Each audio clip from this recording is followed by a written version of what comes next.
evening. Welcome Good evening. to another exciting show. Well, guests tonight need no introduction, but I will give them an introduction. It's Deborah Lilith Hatswell. Well, that's very posh, isn't it? Yes, your ladyship. And then we got Yorkshire Deb. Hello. And of course, all the way from Fockham Hall, it's myself. It is. And But you've got tonight, Rob's in your pocket. hey, what was that you got in my pocket? Sorry? Hot Rob's. Hot Bobs, yes, we got Hot Bobs. which will be on the internet, my internet channel, which I've been saying for bleeding years, soon. So if you're short of a few bob, you can download a few Hot Bobs. Yes, exactly. Which the government does anyway, don't they? You know, the phone up Mr. Dooflop, we don't speak about, you know. So excuse me, you can give me a few more, you know, printing presses. Anyway, tonight is a call out to Ted. Hello, Ted. He's been sending me emails, and I think he's in Sussex, and his friends, and they all tune in and like the show. So I thought, hello, Ted. Hey. Sent me a photo as well. So, you know, so good luck, and I'm glad you enjoy the shows. And sorry if I'm a bit late answering your emails because I'm a lazy sod. And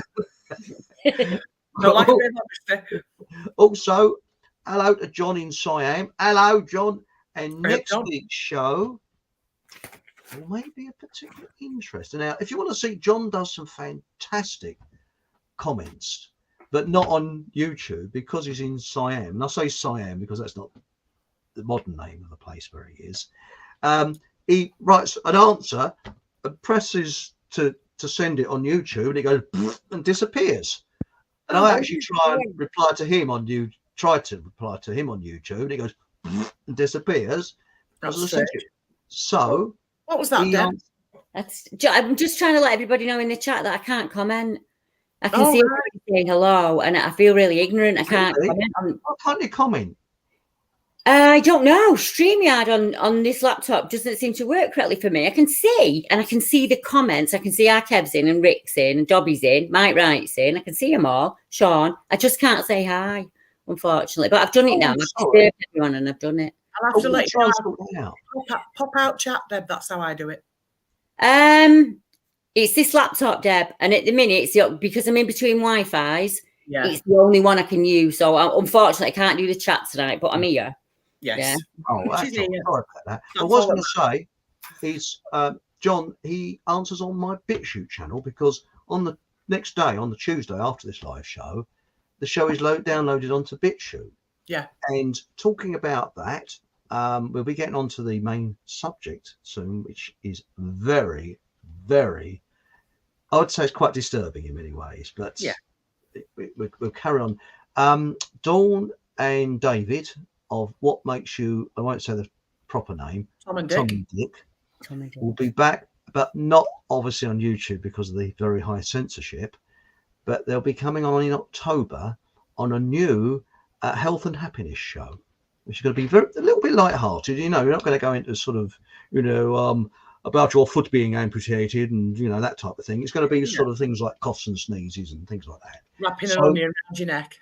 That's it. Put an onion around your neck, you know, and always say pardon when breaking wind in polite company. Of course. That's the other thing, yes. Look at your neighbour. But we've got a Fockham Hall public information film, which will be shown on Dawn and David's show. Do you want to see it before we get on with the show? Oh, yes, let's have a preview. Right, do you want a preview of this? Now, please make notes because this is very important, okay? So I'll have to, because Eddie has part of the screen, so I'll just do this. Right, here we go. And what are germs? Germs are tiny, tiny little creatures that want to kill you. The human body is made out of many yucky parts, and it's important to keep germs away from all of them. Germs are everywhere, on the inside of windows, on pencils, on apples, in the U.S. mail, between your piggies, and especially on dirty, filthy cowboys. Bicycles are another breeding ground for germs. Never ever touch a bicycle with your bare hands. And dogs are full of germs too, so never let a dog eat your hair. Germs can enter the body in a number of ways. Whenever you get a railroad spike impaled through your head, germs have easy access to your brain. Even a tiny cut or scrape can be deadly. As soon as you're injured, immediately cover the open wound with crazy glue to keep the germs from getting in. How else can we fight this menace? One thing you can do is go to your doctor and have him look up your nose to see if there are any germs hiding there. When you take a shower, be sure to wash everywhere, especially the really stinky parts. And make sure you wash your hands 30 or 40 times a day, or else a giant talking bar of soap will appear in your bedroom one night, and no one will ever hear from you again. Always burn your clothes immediately after wearing them.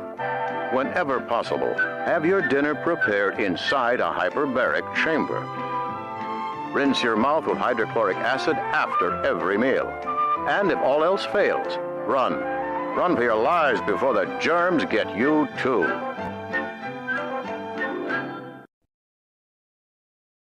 Dirty cowboys, nobody's friend, are they?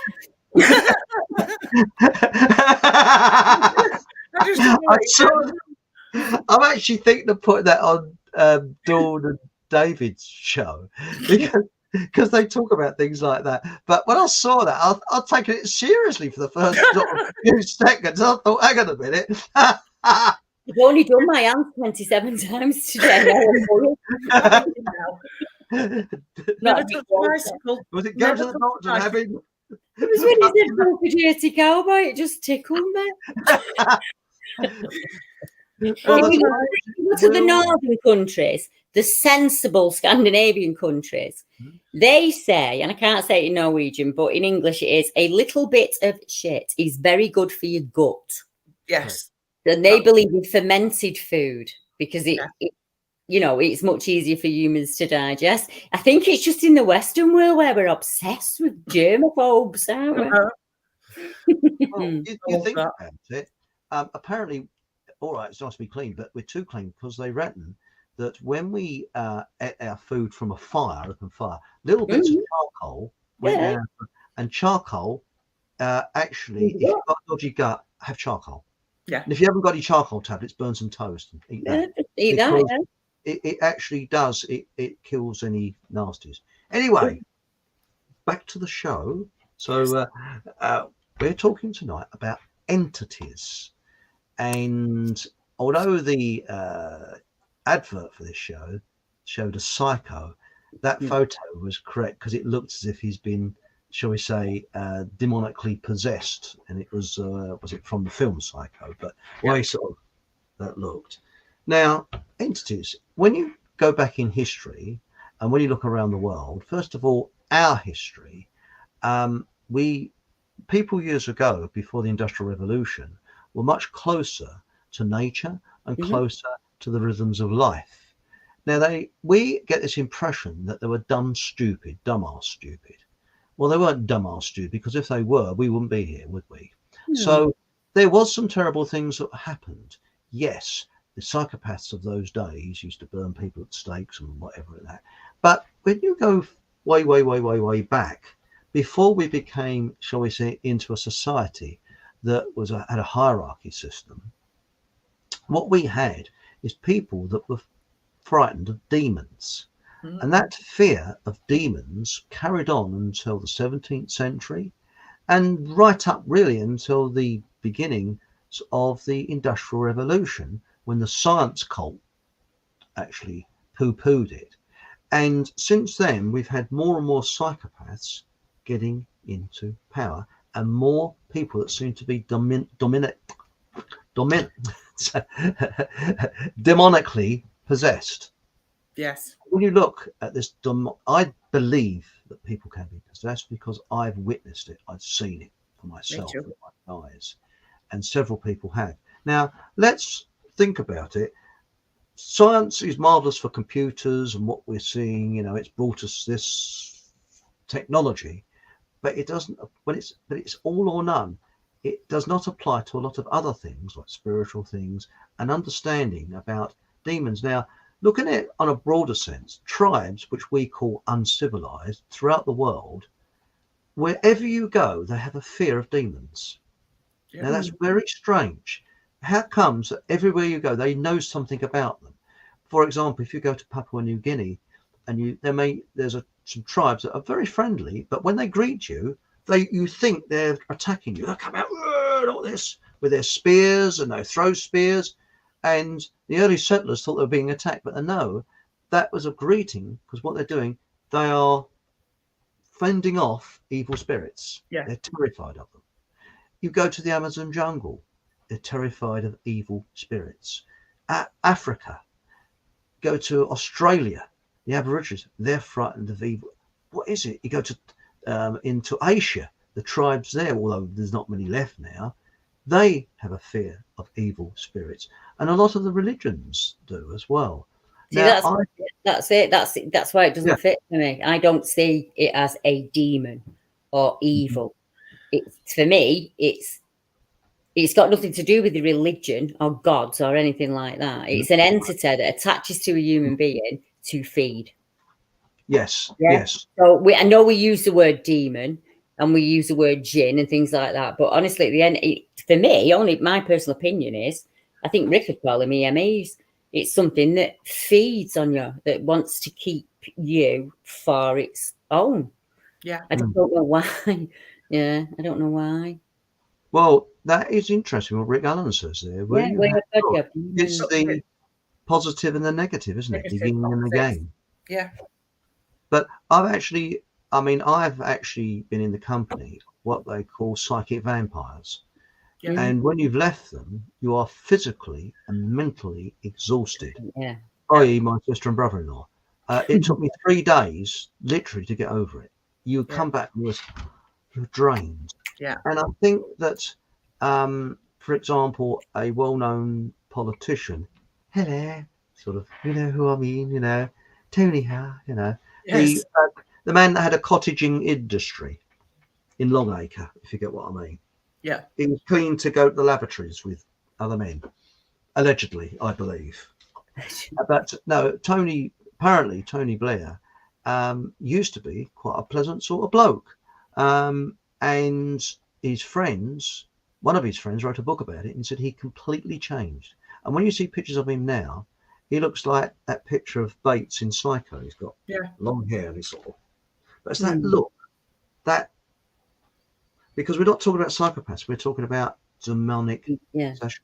And don't you think it's very strange that wherever you go in the world, they have that same fear? Doesn't matter where they go, you've got it. And you know, you go back into our ancestry, we had it. What is it they knew and they could sense? And this is interesting. Mike Wright says every culture and every religion. That's correct. Yeah. That's very correct. So they weren't that stupid.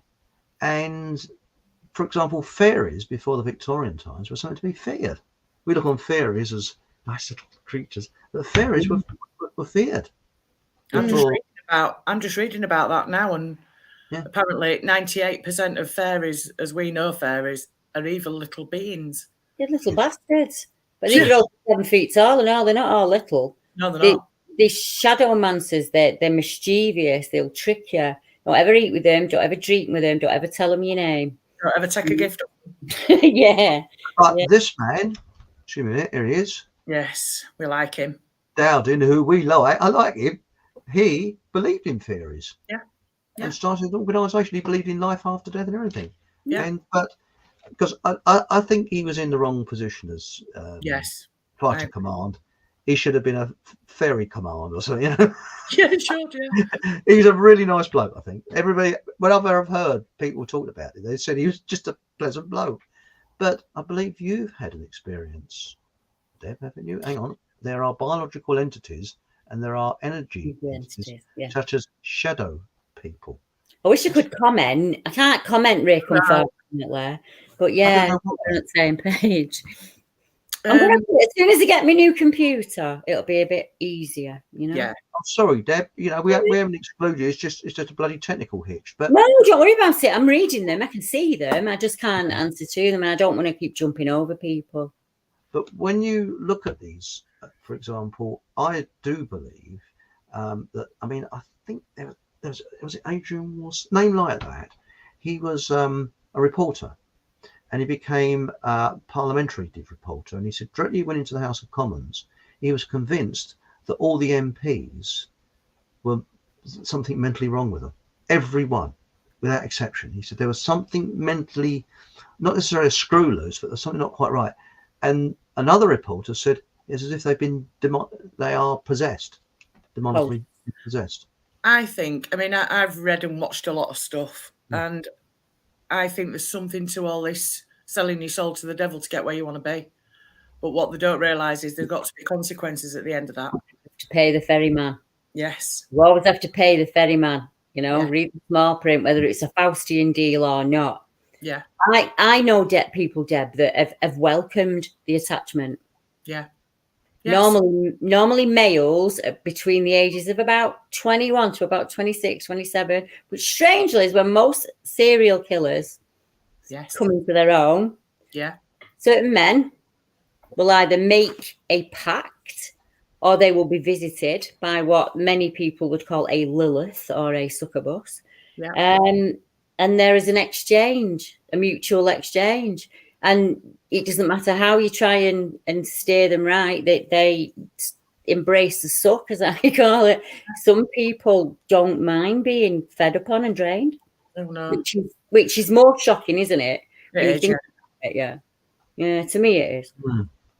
Well, actually, son of Cryptids put one in there. He says, I don't like the thumbnail, Chris. Very evil looking face. That was actually from the film Psycho. Yeah. And I was telling both Debs before the show, I spent ages trying to find the thumbnail for the show.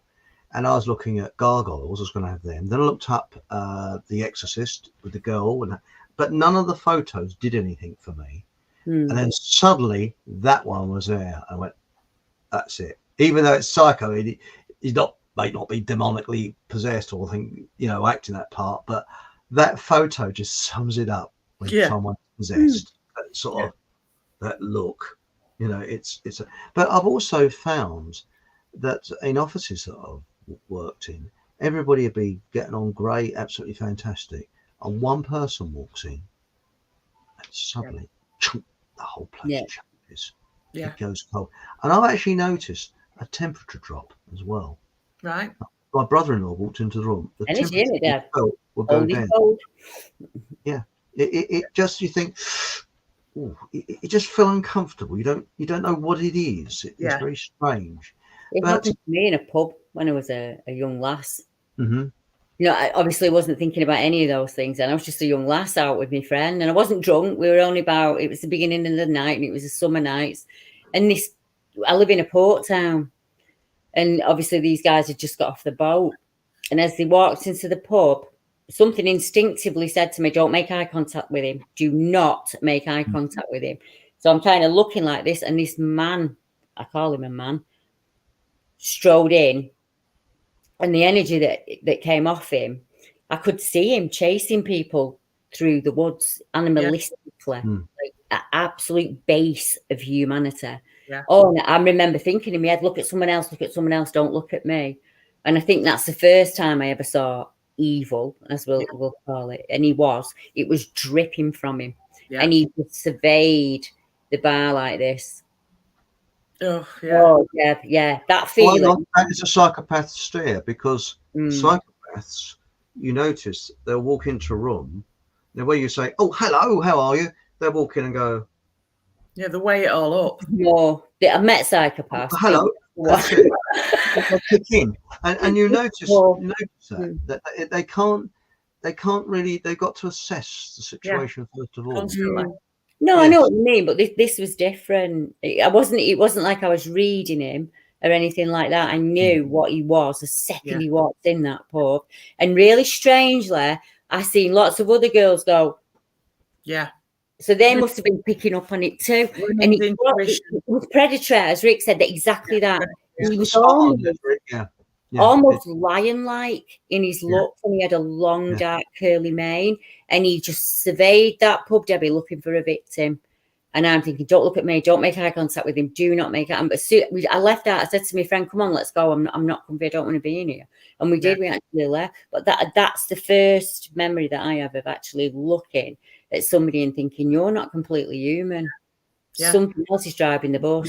You're right. And also what I've actually noticed with them is that there is, I mean, we're now going between psychopaths and people that are demonically possessed, which there is a difference. Yeah.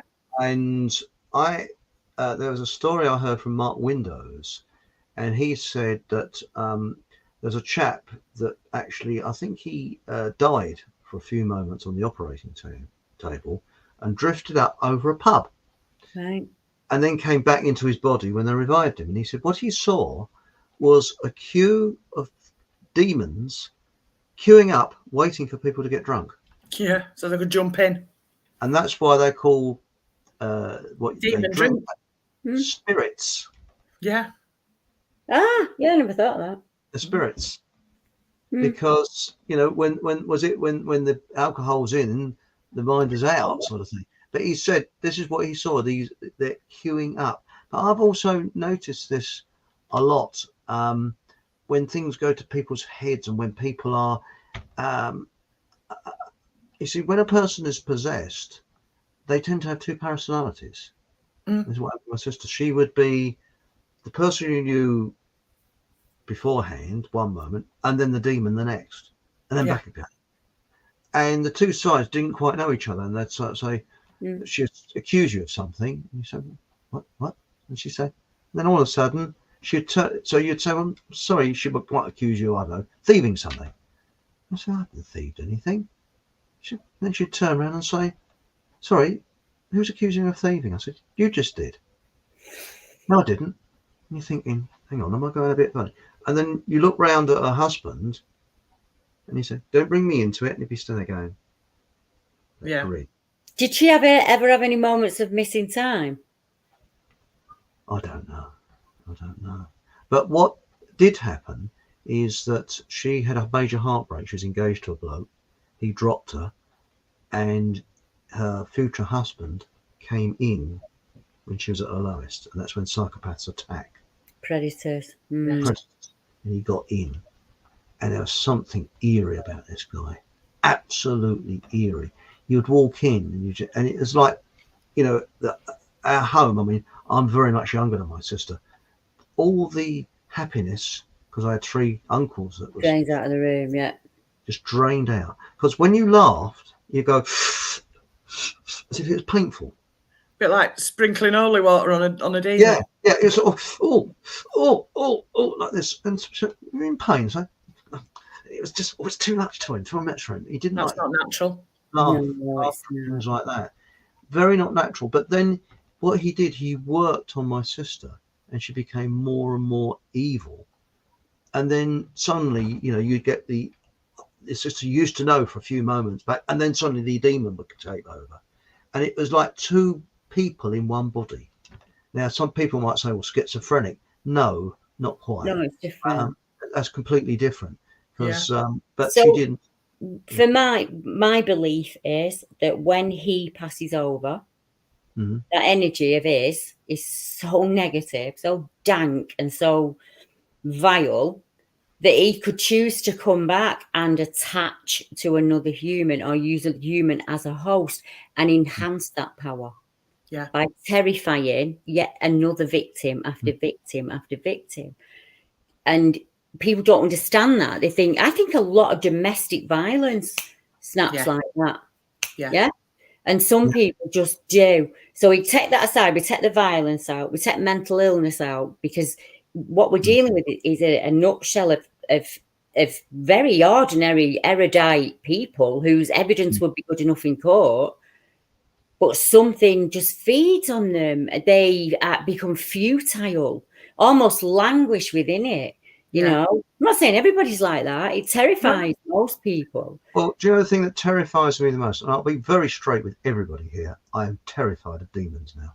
Absolutely terrified of them. No, see, I know. And I'm always frightened of anything, because what I've seen and what I've witnessed, And people might think, if they're from a scientific background, which is a cult anyway, thinking he's gone a bit bonkers. He has. No, because I've actually witnessed it. I've seen it several times. It's okay to have a fear. Yeah, it's all right to have a fear. For me, it's the winged ones, the one like Mothman. The idea of something flapping, an 800-pound, 8-foot cryptid that's got wings, absolutely makes me dry. But I'm all right at doing people cleansing. I can do it because it's most possession, regardless. I hate that word, but most things that attach are just bullies. So if you can strengthen that person, if you can get that person to a point where you can say, no, this is not happening to me. I'm not, I mean, if you can get them to that stage, that's sometimes much, much healthier than getting a priest in or anything like that. Because sometimes you're made to feel like you've sinned. Yeah. I've worked with people who have gone to the church, and the church have kind of made them feel like they brought it on themselves almost. An attachment will attach if you're sick, if you've been in an accident, if you're mentally ill, if you're weak, as they see it in any way. It'll also appear as something that you'll accept. Oh, you're great. And this brings us on to the sort of next thing, coming in. By the way, Rick Allen, what you just put up there, Deb, is spot on. Your fear makes you vulnerable, Chris. Makes you vulnerable, right on. It bound me for 25, 30 years, my fear. Bound me, hands and feet, covered my mouth and everything. That's how frightened I was, Yeah, it does. It is, when I say frightened, I'm shall I say apprehensive about it. And you're quite right there, Rick. It does make you more vulnerable because fear makes you vulnerable. Yeah. And, and this is why governments, all they promote is fear, because a fearful person is vulnerable. But to say fearful, I'm not sure that's the right term. I am, shall we say, aware of them. Yeah. And I've seen people being attacked with them, and they try to attack me. So, that is something when you have had these attacks and you think, and you warded them off, it is something that's not nice. Mike's made a good comment there when it pops up. Yeah. Why is it that religions seem to have a power to repel these things? Now that's a good point. I'm not religious though. No, I'm spiritual. I like to. Sorry, that's for other people to judge whether I'm spiritual. To say I'm spiritual is very conceited. So no, as for others to say, I like to believe I'm spiritual. Whether I am or not, that's for others to judge. Yeah. But I do believe that there's positive and negative. There's positive karma, negative karma, and the yin and the yang and that type of thing. Yeah. And I think if you do good, good will come. And if you do bad, bad will come. And I notice these people that do evil, evil comes back to them. Yeah, it does. Karma. Because light is attached to light. What Mike said there about why does it to religion? Because the people who are attached believe in religion. They believe that priest can cure them of their ills. So that's already giving them something to balance on. I'm going to ask a question now that a lot of people are not going to like. What if God, holy God, or whatever you want to call him, sends these things to people so they cling to him more? I know, it's controversial, isn't it? That's interesting. That is fascinating. That's an interesting thought. But I think in many ways, people use religion as a prop, because when we're young, we've got parents that think for us. We've got food on the table. We do, they do everything for us. And then all of a sudden, you are responsible for yourself. And when I know it sounds a bit weird, but when your last parent dies, that's a worse shock than the first parent dying, because who have you got? And that's it. But that's quite true what Dobie's sock says. It is a good question. Really asked me to repeat it. Yeah, I'm just going to type it in, but I'll let you say it. How do I explain it? Most people believe that Eve was the first woman and all of that in the Bible. And you grow up with a name like Lilith, you tend to hear a different side of things. Lilith was the original old hag. She was seen as the first succubus. What if God, and I know this is really people going to go, why can she say that? What if he sends demons to people so that they cling to him like a life raft? Because you know, because are you believing in a false idol there, is what I'm trying to say. So he's top god. He's made it to he's the last battle boss, isn't he? He's made it all the way up here. So if you weren't frightened of anything, you wouldn't need him for anything. Yeah. Well, what if every night he's in charge of these demons? I know it sounds mad to some people, but it's a question I've asked before. Yeah. You know, what if, you know, God sends these awful things to people so that you know. And that makes me think, is God as good as everybody thinks he is? No, because he to me and got another bird in, didn't he? Yeah. Get out. You're not, you know, you can't be questioning me. Lilith would have been, I can't do what? I always thought when I was a kid that God was moving into Manchester, because they used to say God moves in strange ways, and I thought, what's he moving to Manchester for? Oh, you don't want to Paul Green has said an interesting one here. So Jerry Marwinski, which the surname I can't pronounce, reckons the Lord's Prayer terrifies demons. Yeah. Jerry Marcinski. Marwinski. I was talking to Colin about possibly having him on the show, but I think he's fought a load off. Hello, I've gone off. Where am I? You've gone off, Chris. What's going on there? Hey, I'm back on again. Hey, it's the demons, isn't it? That's what it is. That's the demons. So perhaps it's saving people from demons and helping them get to heaven. Yeah, it's just my opinion, Richard. It's just one of the questions that, you know, those questions that you ask yourself at 2 o'clock in the morning. Just, you know, what if? Yeah. What if? I think for me, that thing at the side of my bed, what I see at the side of my bed, I think if I gave into that and accepted it, then it would work me like, I really, really do. And I think because I fight it all of the time, that's probably why I think it would have took over as a child if I hadn't learned to fight it. So I've got a bit of a skewed view on it. It's not middle of the road view, is it? I've had no religious training, never been to church, anything like that. Parents didn't bother. So I don't know that side of things. It's really strange for me because people will say demon and they'll mean it in a kind of spiritual, religious way. But there are also demons that have got nothing to do with religion. Yeah, I think it's a Catholic Church which do. Yeah, I was thinking that it's one of those words, isn't it, that covers all. Because you know the film The Exorcist, there were some funny things that happened on that set. Apparently, Oh, Michelle's in chat. Hello, Michelle. Hey, so Michelle Salisbury says, "Sorry, I'm late this evening. Couldn't get my Chromebook to start up. Better late than never, eh? What do you think? Lines or a note from parents?" No, I think we'll let her off this week. We'll let her off. It's technology. I'm pondering Rick's question now. He's distracted me now, Rick. Don't. Wait. I would think, what sends them? Yeah. Have a free glass of water, Michelle. That cover it. You know, on Tuesday night when we do the quiz and that, a free glass of water do it for me. You know. Yeah, let you off then. I once, I had a friend, and I used to spend every weekend back in sort of the mid to late 80s. Spend every weekend there. We used to go clubbing. And she didn't drink, so she drove. We used to go out on the night. We had the same sense of humour, the same everything. We actually met at night school. Anyway, one particular, I don't know what had gone on. She always told me everything. So I don't know whether it was something that she hadn't told me or something happened. And I'd gone over as usual on Saturday night. And she was dragging her ass, getting ready to go out. Whereas usually we were like fighting to get ready first. And so I was putting my makeup on at the kitchen table and I said, I'm near enough ready now. And she just completely let go. F off. I want you to go home. I don't want to go out. And she was carrying on, but her face was like, angry. I'd never seen her like that before. So, of course, I was really upset. Her husband drove me back home. He said, I really don't know what that was all about. I'm so sorry.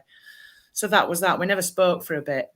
And we'd sort of both kind of got in touch with each other on and off, but she was accusing me of pushing me to go out. And I'm like, well, I wasn't, because it was, you know, anyway. One night I was waiting outside, I'd not long started this job in mental health, and I was waiting outside for the bus before I got a car of my own. And she actually saw me stood at a bus stop in the dark, in the rain, which I'm now wondering how the hell she managed to do that, because I wasn't stuck at the curb, I was in the shelter. Anyway. She pulled up, asked if I wanted to lift home. All the way home, she went on at me about it was my fault that she'd gone off on one, but I couldn't get me. I was trying to reason with her and say, but what did I do? I didn't do anything. Pushing me to get in. She just wouldn't let it drop. Anyway, we didn't see each other for a couple of years. I moved out of my mum's and got a house. And somehow she ended up coming over to the house. I don't know if she rang me, and she ended up coming over anyway. And we were sat in the room and I had a lamp on. And I just said to her, I was sat on the floor in front of her and we were talking. And I said, do you want another brew? And she looked at me and her face was overlaid with this demonic. I could see her face behind it. The mask. This thing was like I said to you earlier, Chris, about that bloke of Full Metal Jacket when he does that look. Oh, yes. That sort of before he blew himself. He had this evil grin, like pointed grin. Yes. And she was just staring at me and I kind of went, and then it disappeared. And she went, no, I'm going to get off. And I'm like, right, okay. And I thought, I can't wait to get you out my door. Really can't wait. Yeah. Because I don't even know what it was. But I think something somehow had possessed her. Somehow. I've had a similar experience with a so-called friend. And you think, what the bloody hell? Where did that come from? Yeah. And where did it come from? And also when people are ill, they sometimes get possessed and that. And Yeah, I've noticed that's right. You're at your lowest step, aren't you? I was just going to say, and some people shout out for help in their head, don't they? I'll do anything. If you just, sometimes you can make a bargain without even realising it. You know, that's how they trick you into it. That's all part of it, isn't it? You know, if you just, you know, if you just save me wife, me son, me mother, whatever, you can do anything. It's about manifestation as well, because the more energy you put into something, you're more likely that it's going to happen. So if you're putting a lot of negative energy into something, that will become far more negative. If you're putting a lot of positive energy, a lot of strength, a lot of confidence, it will build in that way, you see. Yeah. Rick said, auras betraying. For me, it's the face. There's something. Yes. I think Ruby said it. It's almost like something shadows them. The mask. Yeah, like sounds like an overshadowing, yet not quite attached, or could be attached because it has that power over her.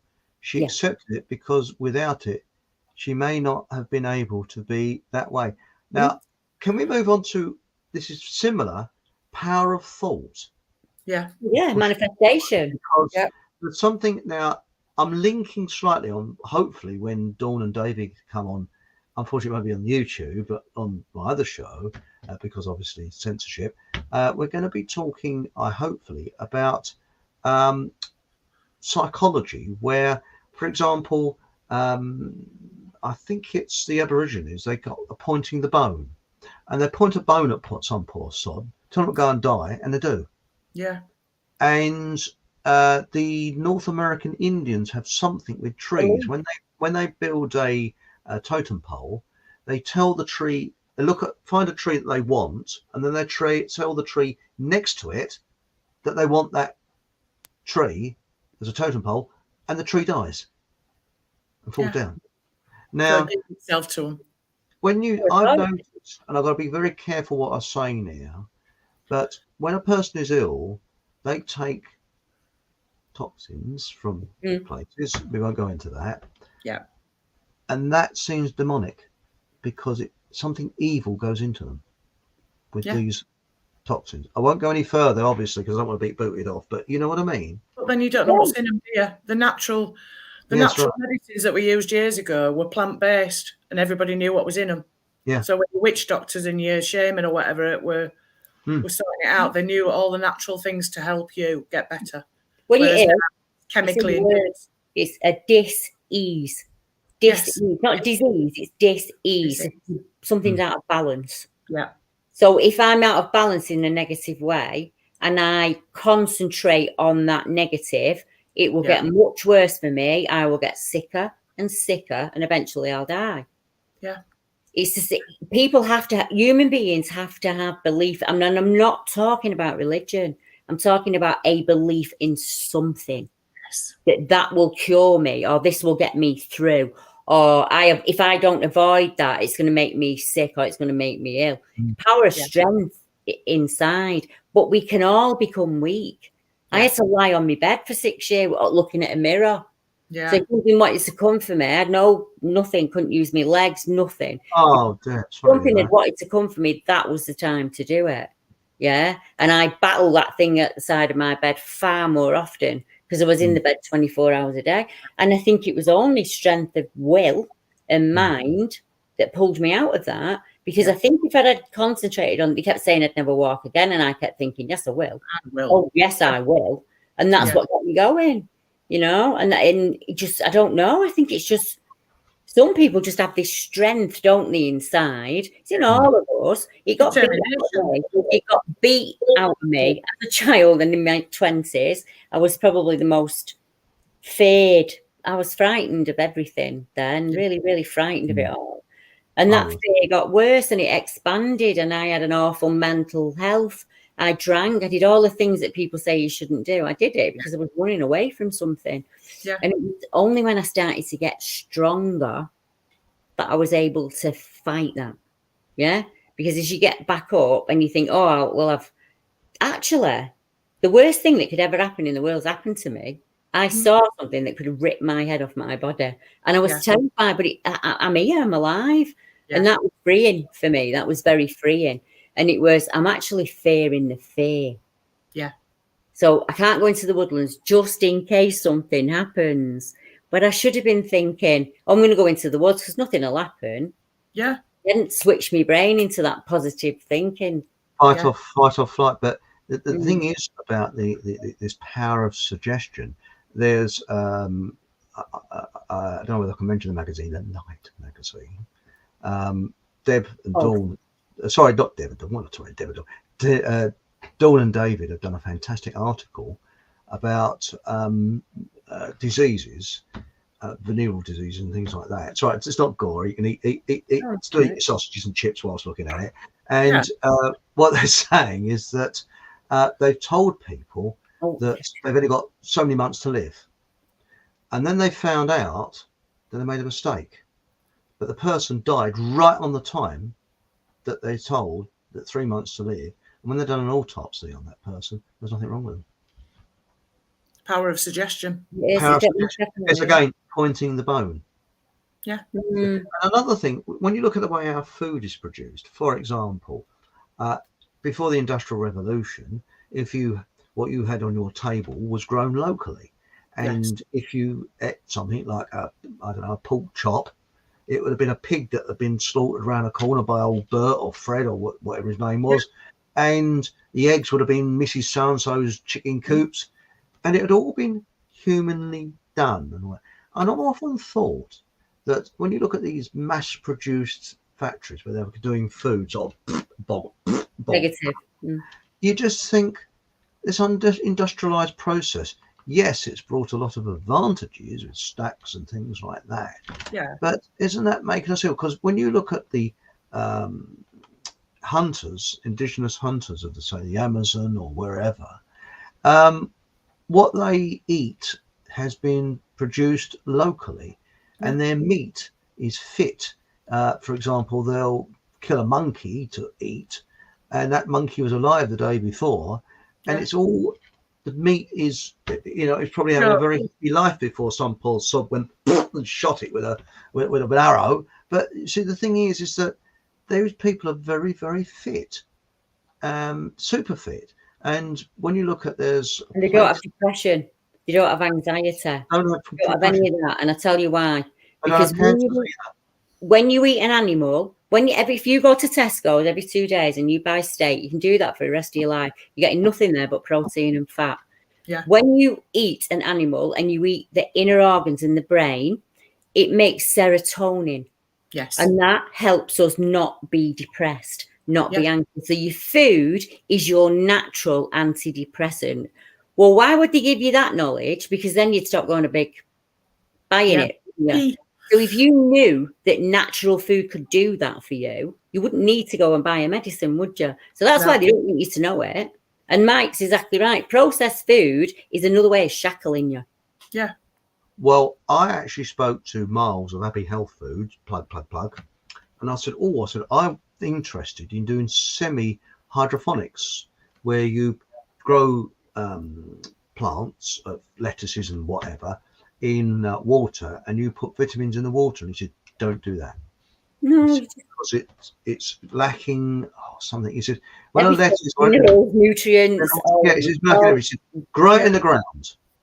And what I'm going to do now is doing what they call it's like a tower, and it will be grown in the ground, but on a tower sort of thing. So it will get the rain, the elements, and everything on it. And what you do, you put fertilizer down a tube down the center of this tower. So what happens on a hot summer's day? When I say fertilizer, you put the kitchen waste down there. Sorry. Yeah, and like that's right. And the hotter it gets, the more that rots out, and the more it feeds the plants. So that is what I'm going to do. And it's a bit like I mentioned that because I've never liked hydroponics. I was going to do a sort of semi one for lettuces because if I was a slug farmer, I mean, my garden's full of slugs and snails, and you can't grow cabbages and things like that. But I'm going to grow them. Holes in the leaves. But I've got. Sorry. Put my up.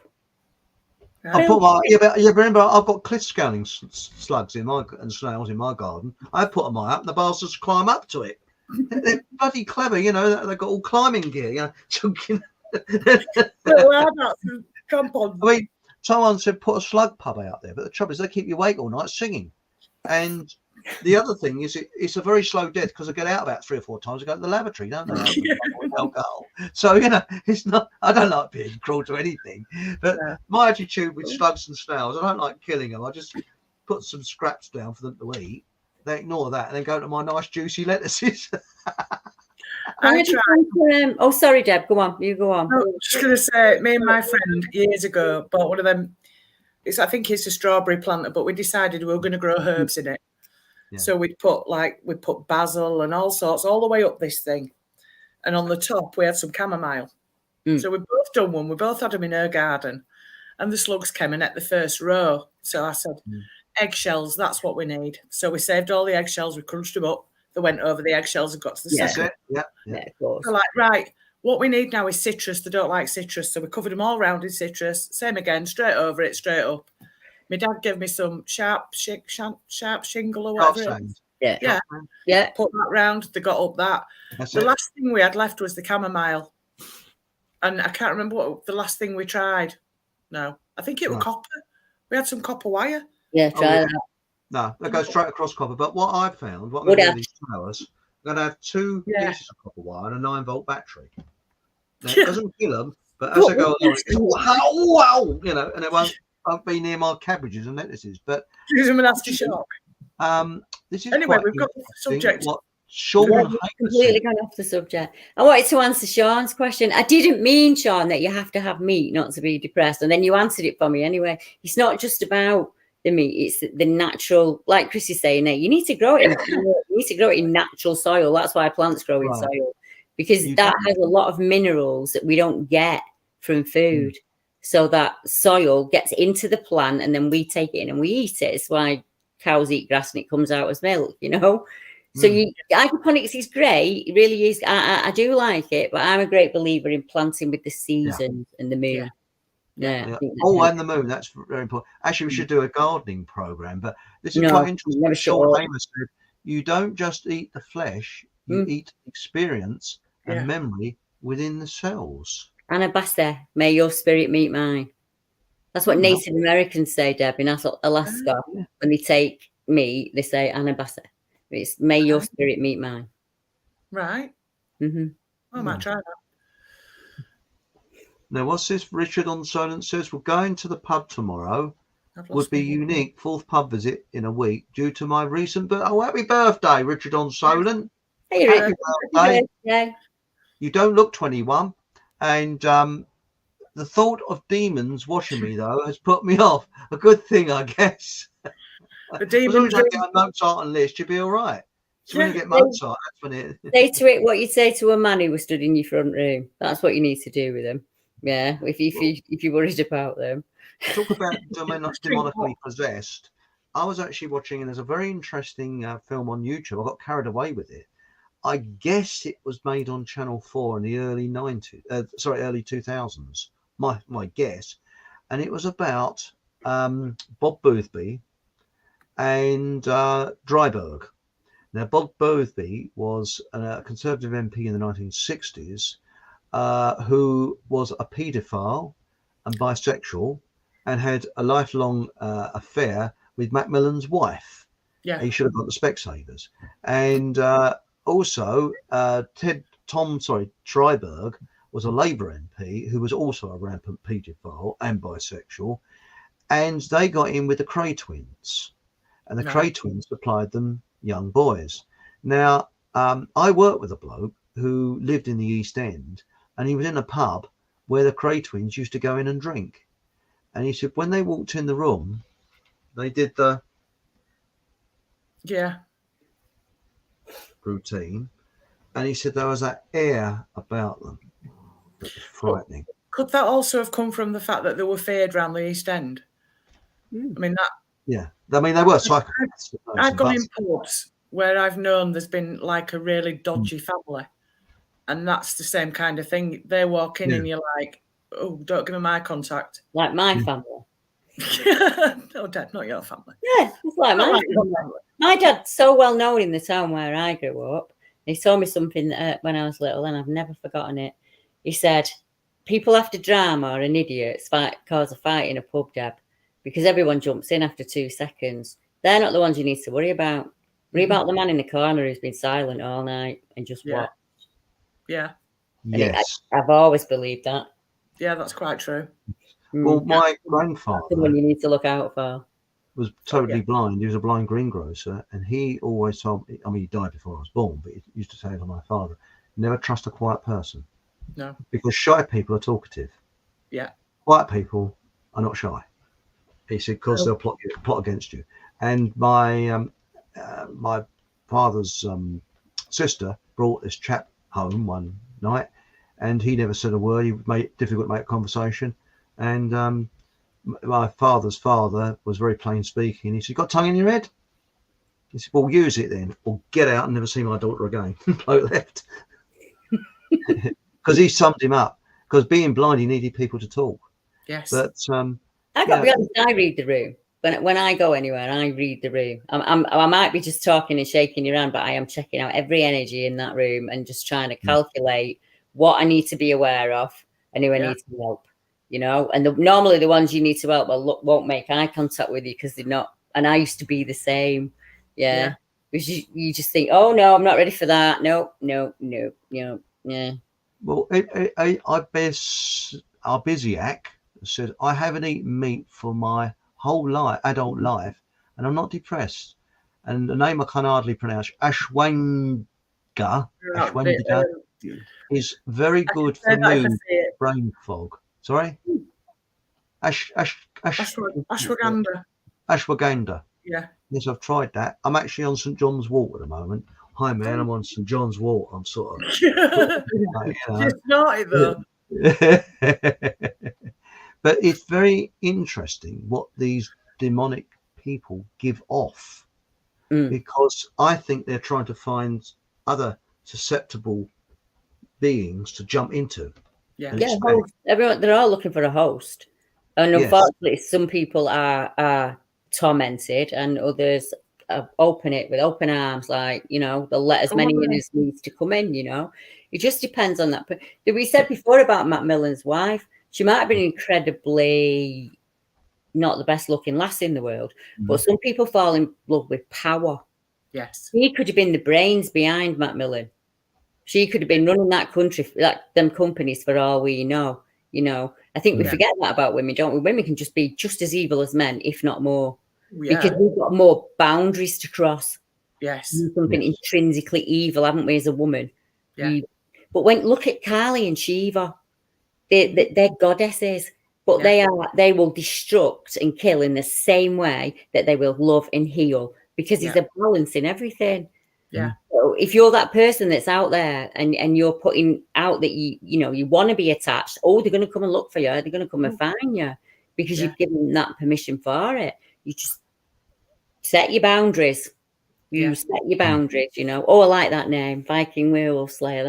Viking Werewolf Slayer. That's a good name. But actually, when you look at the Moors murderers, Mara Hindley. I hate her more than him. Now, Mara Hindley, she always claimed that she wasn't in the room when these things were going on, all this bullshit, things like that. And, you know, and they always turn it round that they are the victim. You know, they always did it, didn't she? She was consistently a victim all the time, and you were the victimizer. They do that continuously. That is a demon type thing. And I think that it's surprising how, now I do believe that the chap she married was a psychopath, and he opened her up for this demonic possession. And I think he is a sort of psychopath that is demonically possessed. But then when you look in the background of these people, I've found there's, and I'm going to upset a few people now by saying this, there's usually along the line some sort of Masonic links somewhere. And his father was in the Masons. Now, I'm not saying they're all like that. I mean, I've worked with Masons. I'm not a Mason, never have been, but never want to be. I knew several Freemasons. I worked with them because I was in office with them. And they're really nice people. I'm not saying they're all like that, but I'm wondering whether the higher level, there is something creepy about it. 33rd degree. Yeah. But again, I'm not saying, because I say I've worked with some very nice people. One gave me very good advice. But, was it Aleister Crowley? This is hello. Aleister Crowley met these demons, now called aliens. No, that's what Jack Parsons said. That's interesting. That's very interesting. And I think that you've got a good point there, because all this alien stuff, that is really like a worship, because I think it's hyped up by the powers that be, aliens, but that's another subject. Deb had a good guest on the show the other night, and he was talking about where everything could be this one. We're going to use the word entity because I can't think of another bloody word to use. No. But it could be appearing as all of these things. So we could be seeing alien greys, we could be seeing werewolves, we could be seeing little Victorian children. It's this basic energy at base that feels what they think we want to see, or what they think the most. Absolute fear the most. I interviewed a witness, Chris, and he was a very young boy. He was 6 or 7 years old. He lived about 3 miles up from where I am now.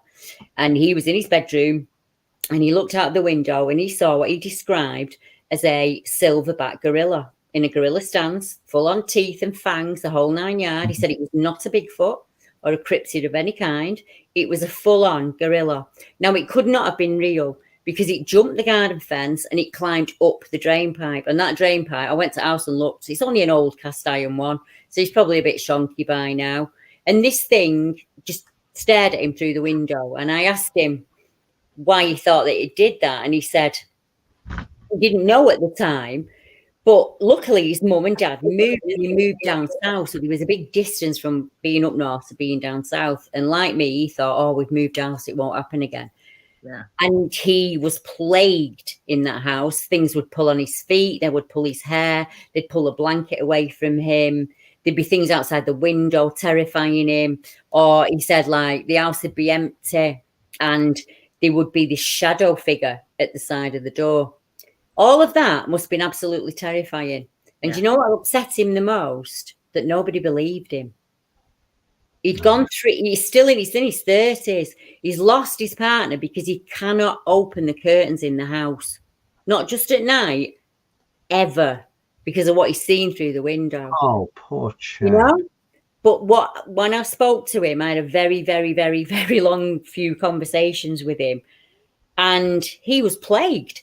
He was absolutely plagued. He'd be pulled out of bed. Something would breathe in his ear.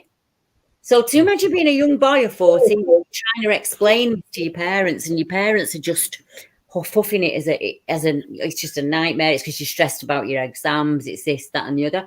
It's him his entire life, and he fights it. He fights it with everything he's got. Yeah. But I just think it proves to me, if it's this, it's shown itself as a hag as well. One night, Deb, he was in bed. And he went down the stairs and she was at the bottom of the stairs. And that's what made me think, is this one thing that's changing its appearance to frighten him more? Yes, it does sound like that. But I mean, that thing that I met myself, but I won't go on it because I said it loads of times. I think that was a guardian angel, personally. But do you think this show that you was on, Deb, do you think we need an advert for it? Because we definitely do, don't we? Oh, I think so. Okay, okay, I will set for a nice advert. So sit back, and I've got a confession to make, Deb. I've been short on Friday. I'm sorry about that.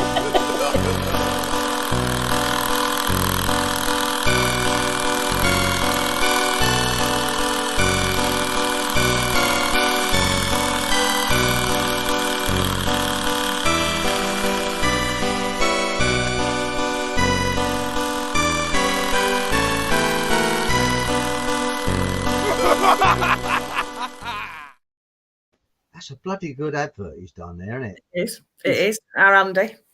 And it's what, every Friday, 8 o'clock? Yes. Every Friday, 8 o'clock on YouTube. Different guest every week. We're booked up while January now. So there's some crackers on. She's had some guests on. Yeah, it might get a weirdo in the chat though. Yeah, well, we can cope with that. I'll be in chat, so you'll have to, that's my job. Yeah. So no, we're coming for my job, Chris. Dobby asked me, can I just answer Dobby's question? Because I know she'll worry about it. I did everything I could, and he's not at a place where he wants to do anything about it yet. He was just grateful that I listened, really, I think, and I put him in touch with a few other people. He's in his 30s. It's probably going to be late 40s, 45 before he sits down and decides to fight it properly, because that's when you come into that strength. Yeah. And he was a lovely lad. He was an absolute lovely lad, but you could tell that he'd just been drained. But the thing with that as well, Debbie, is obviously that age, his mum and dad aren't believing him. No. Would you have been able to turn around to your friends and tell them what had happened? I did. I tried it once. I said, funnily enough, Debbie was talking about that today. Yeah. Because I'm working on a case, Chris, where this is absolutely amazing. COVID. So you've got not many people out and about. You've got these two guys. I'm not going to say what the job is or anything. And they are just looking at areas and making sure that people aren't out and about. Be a bit careful. We're on YouTube. It's got nothing to do with that. It's just it was during lockdown. Come to a place where there's this house, beautiful house, mullioned windows, probably looks 17th century, something like that. Absolutely gorgeous. And there's a little bench outside, and these houses on the other side of the road. And they see this guy, and he sits on the bench, and they ask him what he's doing, just have a general chit chat kind of thing. And they leave, and something about it kind of twigged him, like something just was off about the whole thing. It was just completely off. And they go back, and the house isn't there. There's no house. There's no seat. Wow. The houses on this side of the road are there. So they knock on. And the guy says, I've lived here since the 40s. There's never been a house there. Ever, ever, ever. Was that a simulation of some kind? That's very interesting. I mean, it's like what you were saying earlier about the shape shifting. Now, David Icke reckons he saw Edward Heath shape shift. I don't know. And I've seen, I think people can create different atmospheres, but it's quite interesting what Greg Lord has said here. He says, our brains haven't got a firewall like our computers. We are wide open to possession if we don't have the appropriate mental attitude. Entities will go for us when we're at our weakest. Spot right on there, mate. Absolutely spot on. Because, when you're at your lowest, they will get in. Definitely get in. And but then again, that throws into question, because I was not demonically possessed, just possessed when I was doing spiritual development years ago.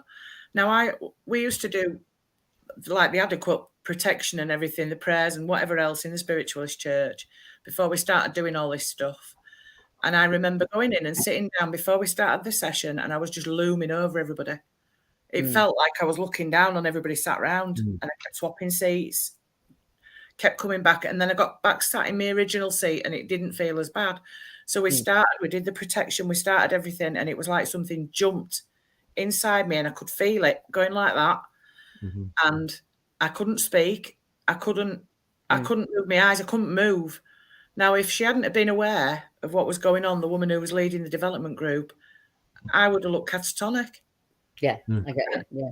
I know that something can get inside you, but at that time, I was in a happy place. I don't know whether it was something trying to just experience being inside a physical body, or I don't know, because it definitely wasn't demonic. It was something that was in there, but it wasn't demonic. You put your light on, and you've put your light on, and it's a beacon. So it's not just going to attract what you want to attract, it's going to attract what you don't. It's like going in the club as a lass, isn't it?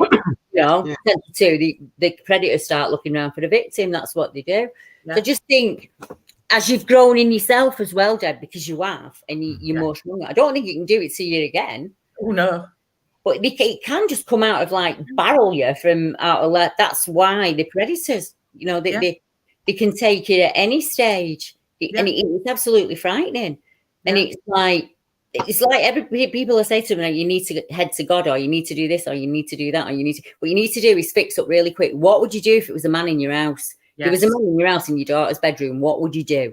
Hammer yourself up. Stand for it. You wouldn't stand for it, and that's what you've got to do with them. Get out, mate. Don't ever come near me, our family. You are nothing. You will not step over my doorstep, or you will sit at the bottom of my bed like a dog. I said to one, because I think it's slink in my room, and I was just like, no, I don't know. No, you're not doing it anymore. I'm done. But I'm not scaring me. You're not scaring me children. You're not scaring me grandchildren. Get out of my house now. That's what I did. Well, there's a very nice lady that, hang on, Rick Allen, it isn't the Bible that is protecting you. It's the belief. It's your belief in the Bible that is Definitely. protecting you. There's a difference. Yes. And it's funny because there's a very nice religious lady. 100. And she gave me some advice, because I felt that there's something that got into my house that had come back.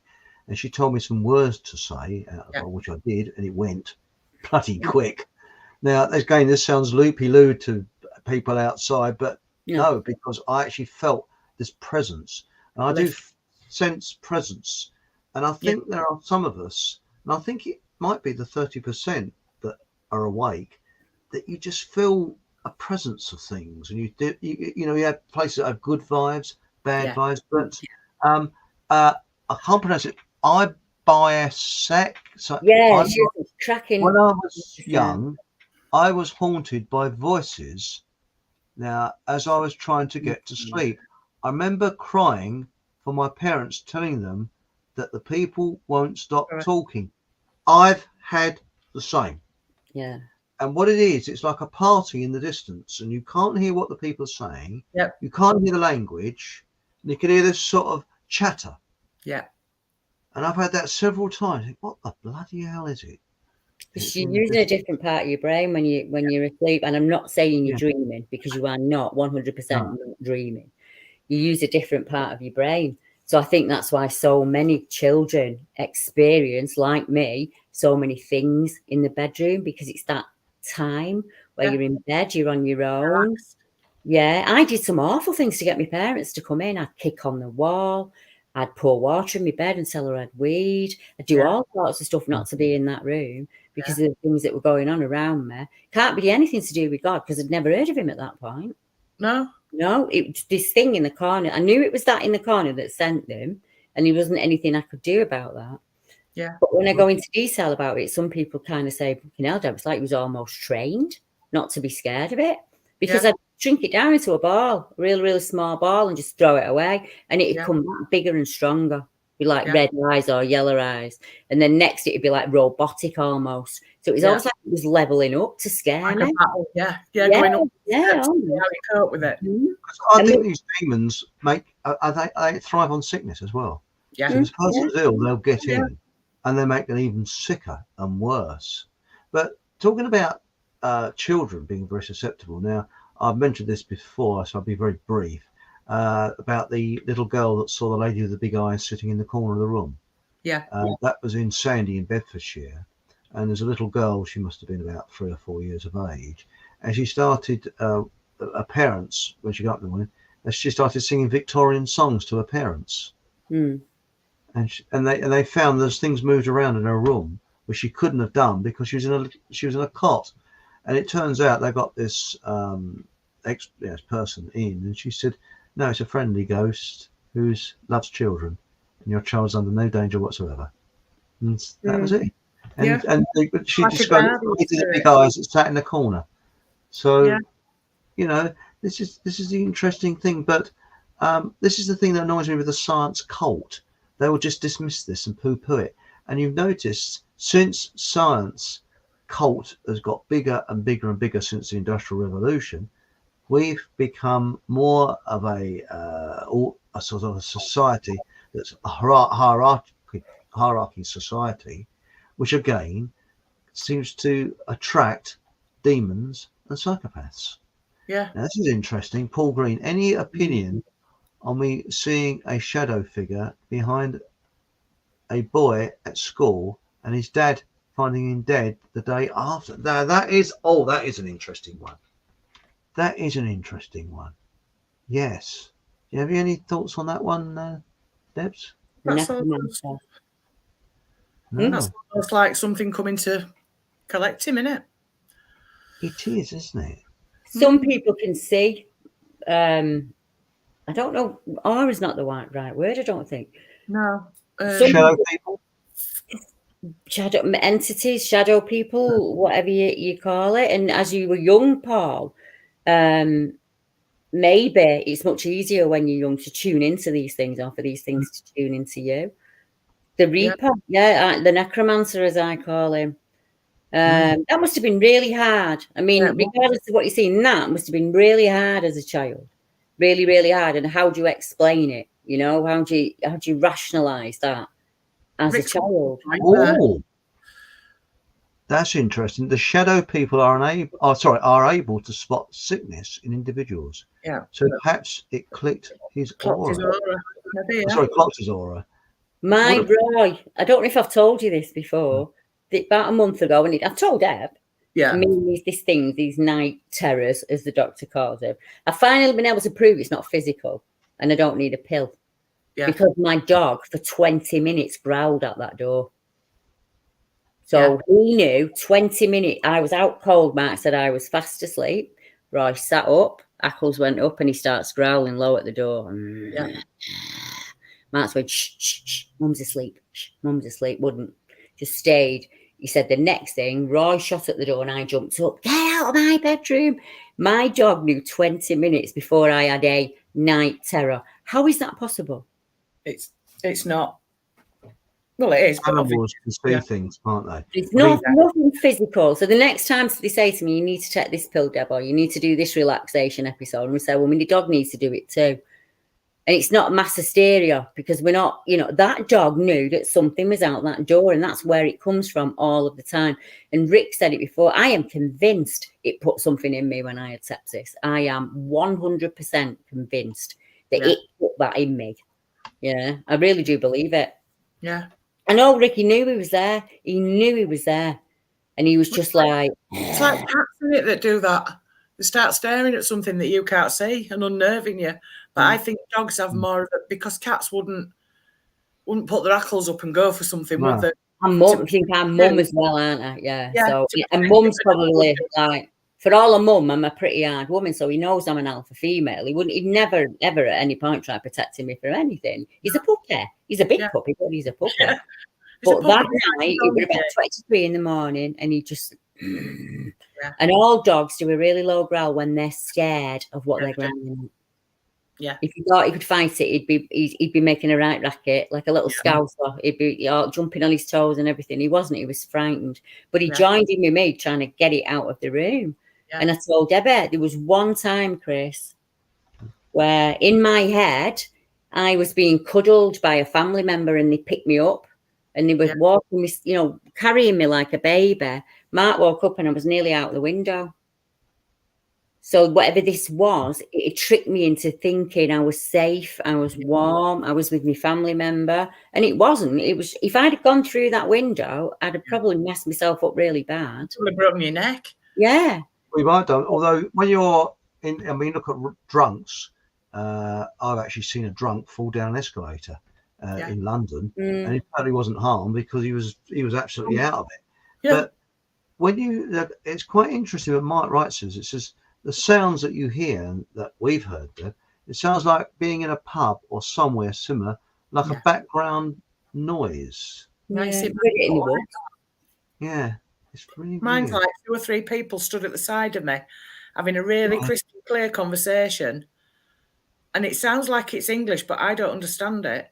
That's it. You can't understand the language. It's Yeah.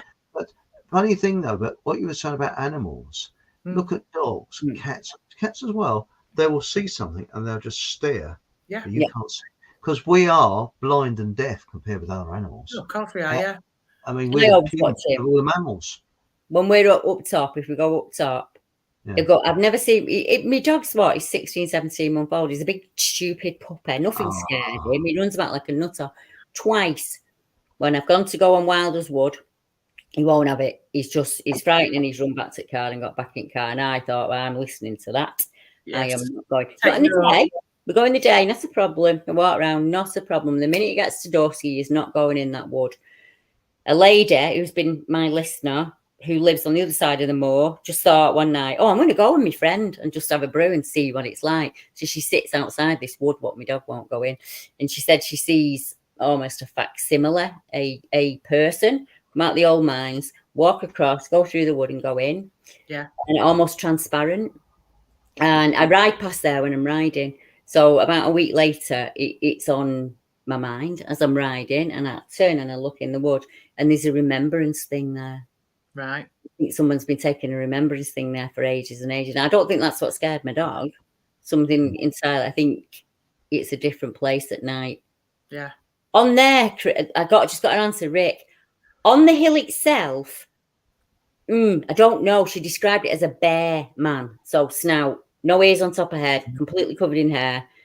But she called it a bear man. I think it had some kind of snout. A couple of werewolf reports, lots of black, muscular, slinking things, isn't it, Deb? So it's a strange place. It is a strange place. I love it. I can't move from it. I absolutely love it. But Agent Ruby's got an interesting one here. She says, you are hearing the other side, Chris.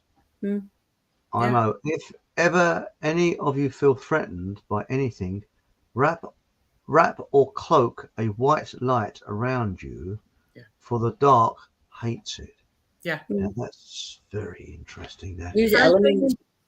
If I'm feeling a little bit on edge, and to be honest, these days I'm not very often, but if I go to bed and I'm just feeling, especially when I'm on my own, if Gaz is working away, I can see shadows in the bedroom, and I just pretend that I'm covered in a pure white dome of light, and that I can go off to sleep no problem because I'm under this. It's almost like a tent that I create, like a sparkling dome of white light.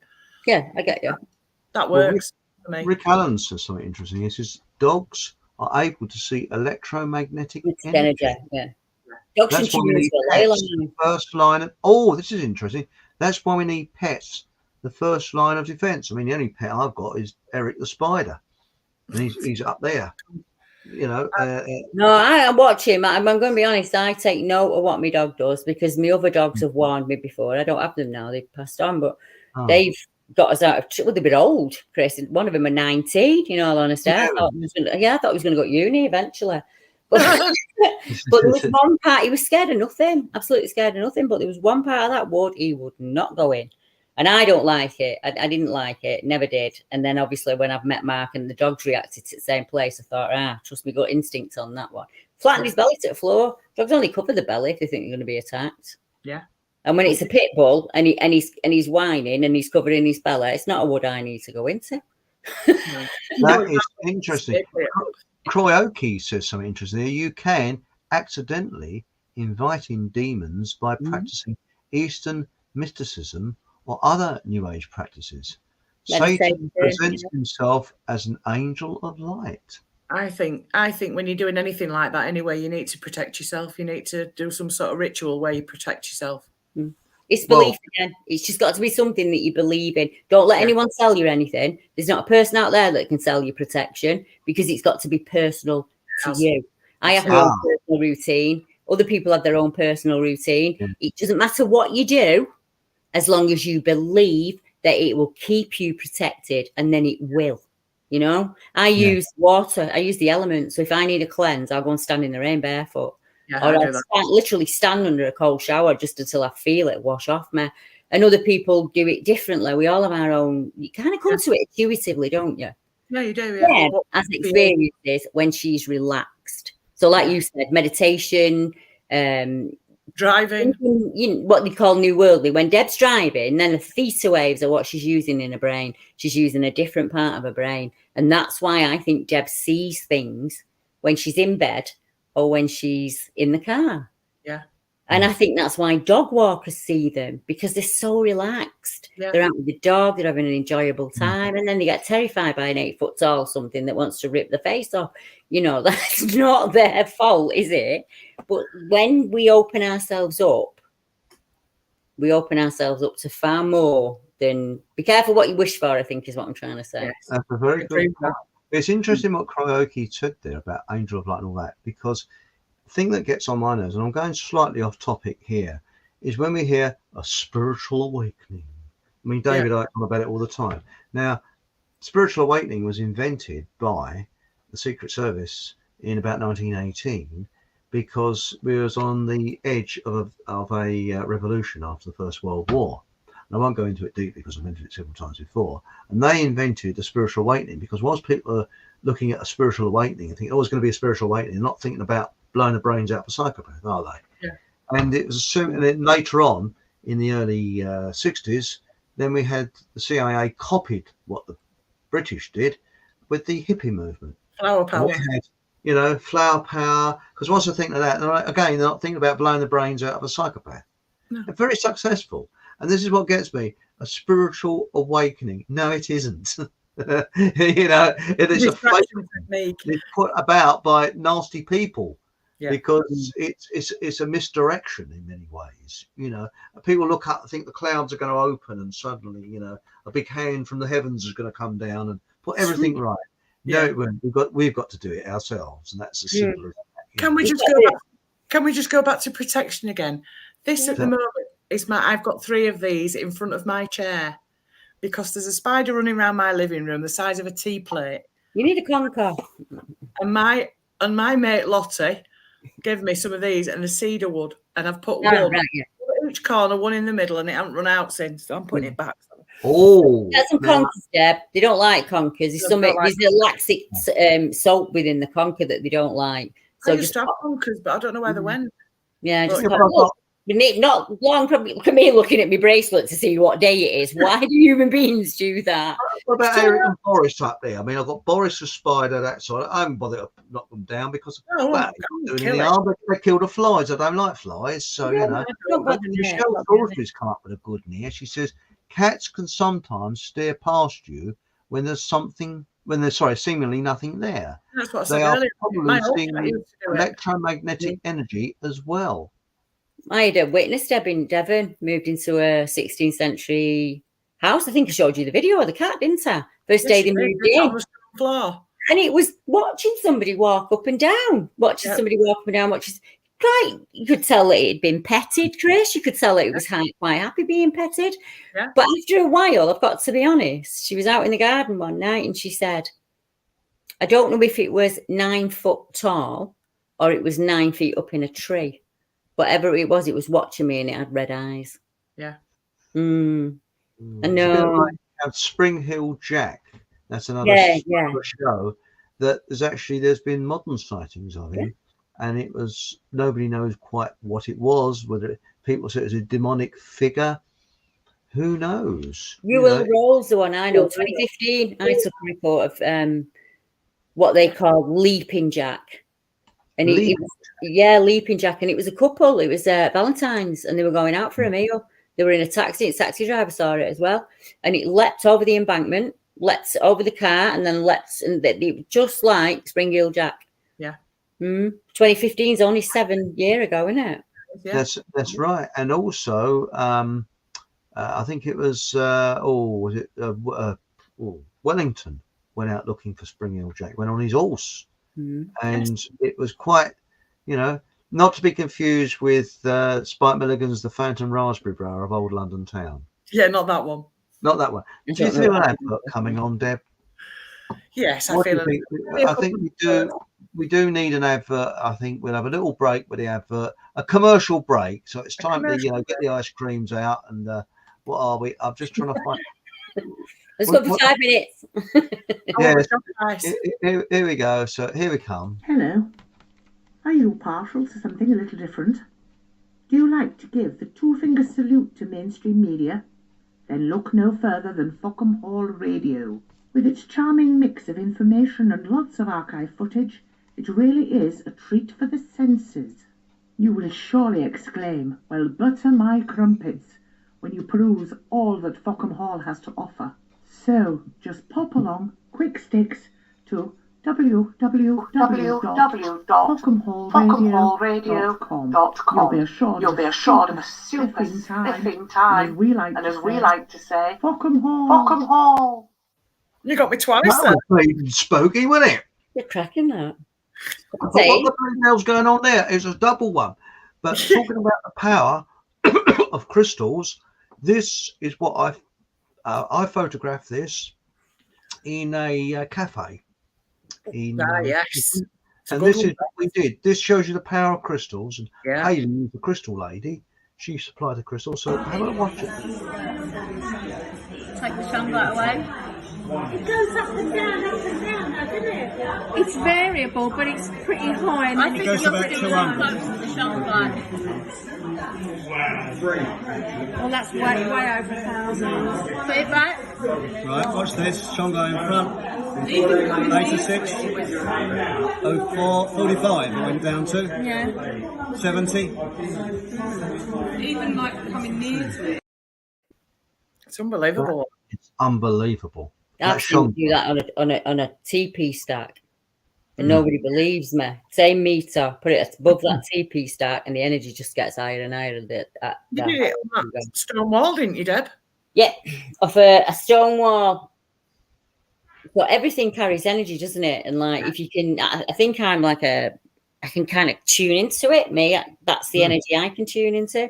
But yeah, I've managed to get it from, which is absolutely impossible, a granite stone wall that's up on moor up there. Yeah. It was a guy in Australia who discovered it. That if it sounds ridiculous, I know, but you got to try it. Put your phone on top of it, what we're calling Bigfoot structures. Put your phone on top of there, and it'll affect the signal. Yeah. So on my iPhone, it just drained my signal completely. Yeah. So to test the theory, I said to Mark, you go and make one. Go and make one. Any random sticks, just go and make it for me. And it did it. It did the same thing. Yeah. So it must be building the energy like a pyramid in some way. Well, pyramids. Yeah. But why the wall? I don't know. But it was completely, nature took it back. It wasn't a wall. It was a wall anymore, if you get what I mean, Chris. Yeah. It'd not been a wall for a very long time. And it was a stone wall at that. So I think it was just the energy of the area. And it was the moss. The more I went near the moss, the more it might be a healing stone, because the North American Indians used to rub their backs up against stones. They were healing stones. And in Cornwall and Devon, especially the West Country, I'm not sure if it happens in Scotland, but they've done tests on different stones, because you've got some very strange things that happen there. And they give out a burst of radioactivity, because you've got radon gas in Cornwall. Because of the snow, but they give out a burst of energy at certain times of the day, and scientists do not know the reason why. And people used to, there's years ago when they were sick, they go and put their back up against this stone at that time, and it give them a burst of something. So whatever it is, these are known as healing stones. Yeah. So, it's understandable. Stones will retain energy and emit and intensify, or protect from, depending on what. I wonder if there's so many experiences up on the hill because of all of the granite.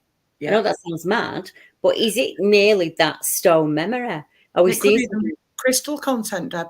Could possibly. The Shallion in Scotland, that has so much granite in it. If the light hits it in the right way, it's almost like a crystal mountain. Yeah. And the amount of strange fae tales from around there, and people disappearing underneath and appearing at Loch Rannoch and all of that. Shepherds losing entire flocks and then finding them near the loch in an impossible amount of time. Is it that mountain that's almost a pyramid of energy? I'd love to get on top somehow and get a reading from above. Well, Yeah, pyramids, if you go higher, will it go higher like it does on the tree structures? there's a theory that the pyramids were healing structures, and Well, I would imagine Stonehenge so, yeah. may be a healing structure. Because what gets me, you see, when an archaeologist says it was for ceremonial purposes, that means I haven't got a bleeding idea what it's about. Yes, it could be a sound chamber for all I know. No one Like talk about human sacrifices and all gory things like that. But maybe our ancestors were rather nice chaps and ladies, and they actually tried to heal people. Because I know the Long Barrows in Ireland, a sound engineer went down there for a BBC documentary years ago, and he found his oscilloscope was doing exactly the same, had exactly the same patterns as what was on the wall. So they knew about harmonics in those days. But I think Stonehenge is a speaker that's made for harmonics. It's made to emit energy. That's what it's there for. That's my belief. I think you're right. You're right. And what I'm extremely angry about is they want to build a bloody road underneath it. How dare they? Only church in the world where you got people to get in it. Yeah. Sorry? Answer that one. Why is it the only place of worship in the entire world where you have to pay to get in it? Oh, that makes me. And do you know the excuse they gave to make you pay to go there? Because in the 70s, they said a load of vandals went along and daubed paint all over Stonehenge, which would take thousands of years to wear off. Where's the paint? It's not there. Because it's just a bloody lie. They take your money, don't they? You know what I mean? What right is that man? What right is any man to tell me that I cannot go and worship there? About 20, 30 quid to go and sit. And you can't go up to it. You have to sit from a distance. And the barrier. Well, what right has he got to tell me that? Yeah. He's no better than me. He owns no more of it than I do. No, I can wander England from Johnny Groats to Land's End because my forefathers and yours, nobody owns our land. Nobody owns our land. We own it ourselves. Yeah, it really gets me on my soapbox that. Why do you have to pay to go to Stonehenge? But you don't have to pay to go in a church. You don't have to pay to go to the cathedral or a mosque. You know, but you have to pay to go to worship your ancient. I agree with you. It angers me as well. We don't want a strong, do they? Yes. No. Was it? Now, Michelle Salisbury. Hello, Michelle. Mountains are very powerful energy centres. This makes some sense as you think of the violent natural forces that it took to form them. Yeah. That's very it's a Michelle. explosion from underneath, wasn't it, that pushed mountains up. And like Rick's saying there, mountains are natural pyramids. That's right. But if you want to see stone circles, they're loaded in France, and I think they're free. But there's some in Scotland, which I think you can wander around. Yeah. But it infuriates me why you can't go and touch those stones and walk around them. But this is what annoys me. When I was a kid, they used to say, "Who built Stonehenge?" And they said, "Oh, it was the Druids." It wasn't. They used it, but they didn't build it. And did you know who was a Druid? Winston Churchill. Dryad. That's how I use the word. A dryad, a man that an entity that could be a man or a tree. Yeah, could change from a man or change into a tree. Right. It said there, you've got to pay for me and an Inca site. See, it stops you getting strong, isn't it? It stops you questioning them. If you take away all your early history and all of your, everything that remains dear to you, then they've took you down a peg, haven't they? Then they take your skill set and you down another peg. Then they take your finances economically and you're down another peg. It's just another way of keeping a stone on our heads, in all honesty, I believe. I think we should be going back to the ancient sites and opening the energy up on them. I do. I really, really do. It should be. I tell you, there's two other things. Paying to park when you pay sodding road tax, that gets up my. And also paying to go and have a slash when you want to go to the loo. Yeah, 20p. Yeah, as a bloke, we generally do it up the door. There's a protest. There's no one around. When people say, "What do you mean you can't go there?" Well, Florida wants to be Smythe, owns it. Well, I'm sorry, but he must have bought it off someone at some point, and I didn't agree to that. So I'm going on that private land, whether you like it or not. Exactly. I'm a stickler for that, mate. Yeah. Before the Norman invasion, not Norman wisdom, Mr. Jonesdale.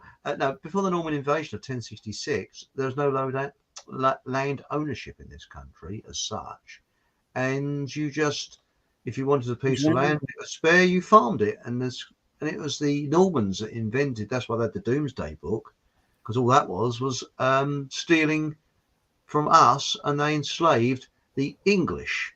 I didn't sign that contract. Neither did Deb, and neither did Jason. They can't pull that over my head. And the Queen is a Norman. They put churches, Roman churches, on top of our ancient sites. That's right. So what was empowering to us back then, that was taken as well. Yeah. Yeah. Don't even get started on female power. No, let's not go there. That's a whole show. Oh, got to set me off on that one. Well, the females are, well, let's put it this way. Men are expendable, but the females are not. And that's why if you go to tribal cultures, it's the men that come out, first of all, to defend the tribe. And once they know that the person's friendly, then they'll introduce you to the women and children, but the women stay back. Yeah. So, and that is a standard thing. And also during times of war, more males are born than females, and people don't know. They really don't know the reason why. Which is very strange. It happens after pandemics as well. So normally after like chicken pox or measles or scarlet fever like that. Yeah. And if you watch the years, certain years is more females born and certain years is more males born. And I've told Debbie this before. My mum knew a midwife, and she said she would have been a midwife 60, 70, something like that. And she said that she'd seen 2 babies born that were intrinsically evil. And my mum said, "Oh, you can't say it." And she said, "No, I'm telling you. Out of all the hundreds of babies I've delivered, there was 2 that took me breath away. And there was just something evil about them." I've seen people like that as the adult. I've passed Jim, people like stood in a queue in a supermarket, and I've been like, I need to get away from this person. Yeah. Yes, I've had that. I check the eye, Chris. That's what I do. I always check for dark eyes. Yeah. When there's no pupil. Yeah. We won't mention his name, but I think that is evil. Yeah. Pure evil. Look at Manson's eyes. Manson's got shark's eyes, and that's what you look at, isn't it? It's that there's no remorse. There's no nothing, is there? Yeah. Well, you look at the Moors murderers. The Moors murderers, that when you just look at their face, it's just nothing there. It's just It's evil, isn't it? And that's right. According to some people, what was her name now? Oh, can't remember her name. I heard it. I said it earlier.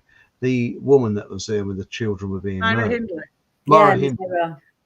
Some people believe she's, until recently, she was still alive. Yeah. And they changed her identity and her out. But, I actually heard a reporter who was what they call a real hard-ass reporter. And because the reporters were allowed to hear the tapes. And he said that it caused him psychiatric problems. He said it absolutely. He said I'd seen everything. He said, I've seen murders, I've seen car accidents. He said nothing could have prepared him for what he heard on there. I've read the transcripts; they're bad enough. No. Really, I wouldn't want to know. I wouldn't want to hear it. It upset me. No. But the Moors murderers. I mean, and let's face it, if it wasn't been for that bloke who'd actually the brother-in-law, David Smith, they may never have been caught.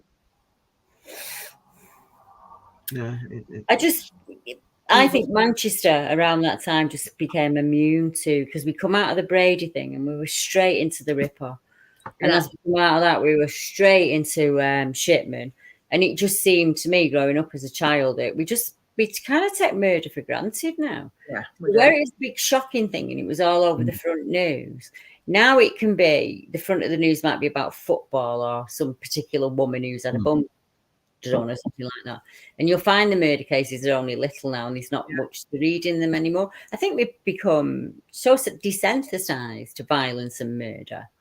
Rick's just mentioned the pusher. I think there's a number of things going on there. Yeah, I think some of them statistically have got to be suicides and accidental. Some of them have to be. But when we've got conditions like the Devil's Urinal, which is one lock, where 3 boys, were 18, 19, were pulled out of it in an 18-month period out of the same lock. Like, you could literally put the bodies in the same place. Yeah. And I think we definitely have more than one serial killer because of the types, and Deb will understand me when I say it.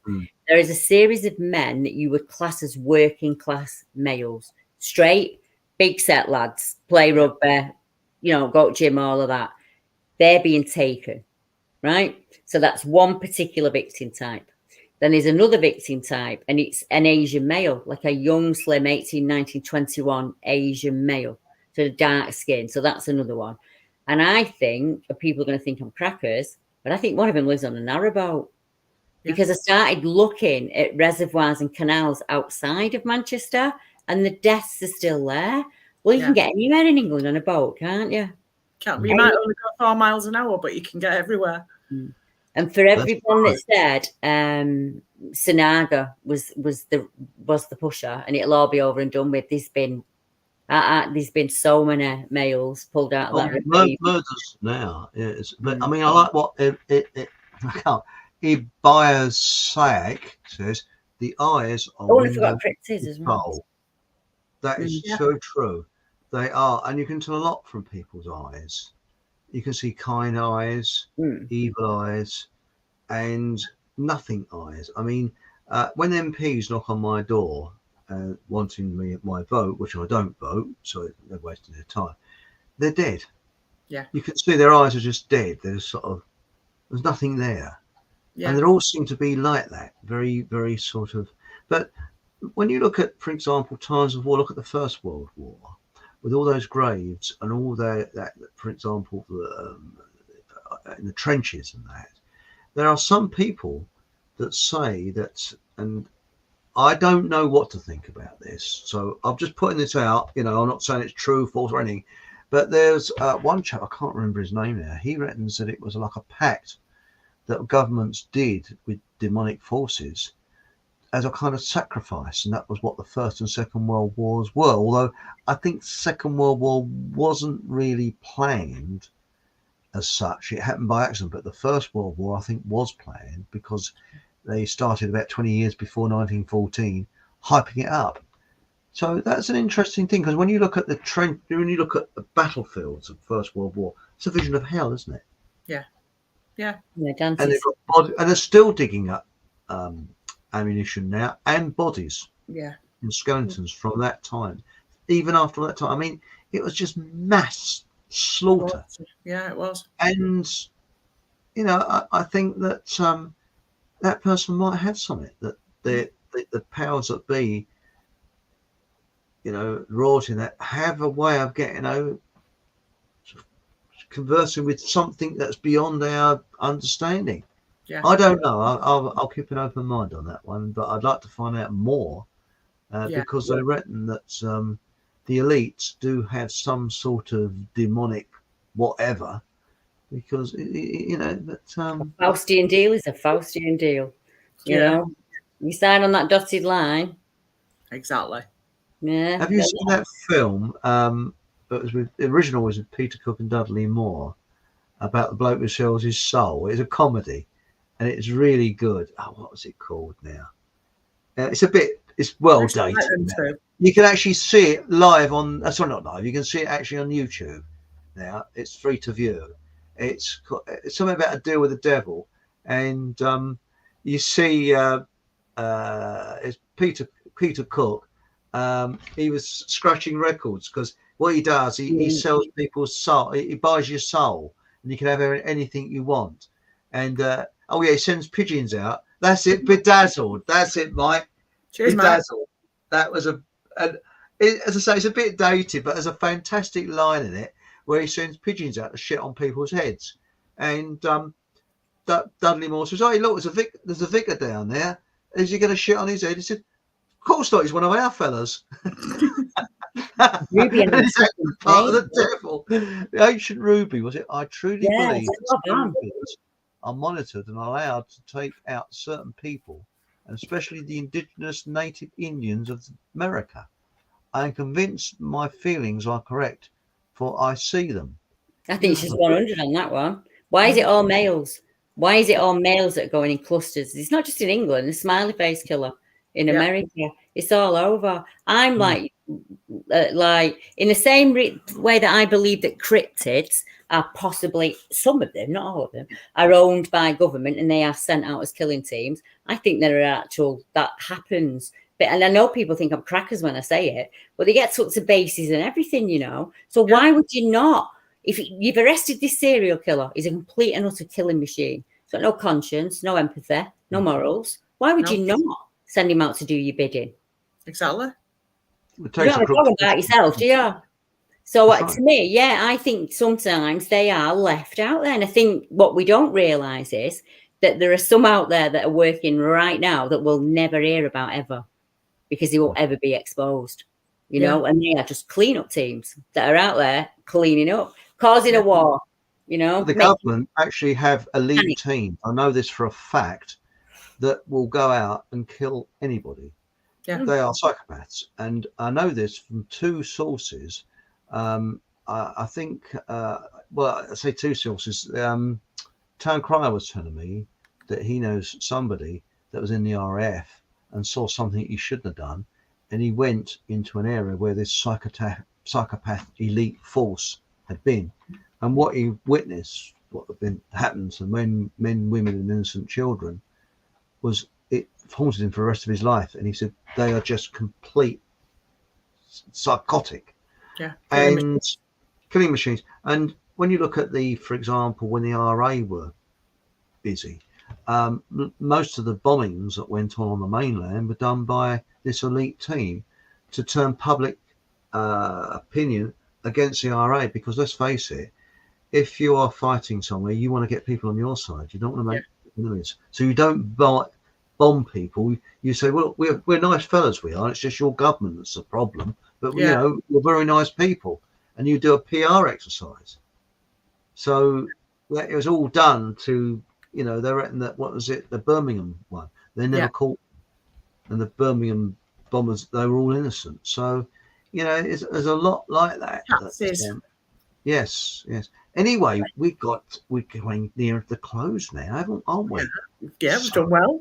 We've done very, very well. Now, if you'd like to buy Deb a coffee, it's not there at the moment, but I'm going to put it on tomorrow because I made a bit of a balls up. So, don't worry about that. Yeah.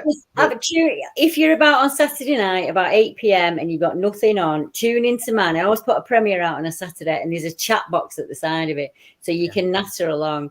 And as I said to Deb, once I get into the new house, once I've moved, even if it's just once a month, I'll start the live feeds up again, just so we can have a natter like this, because winter's coming now, and we're all going to be sticking, aren't we, for a while? So, that's what's coming from my channel. 8 o'clock on Saturday. If you've got nothing on, if you're nudist, you tune in, I suppose, do you?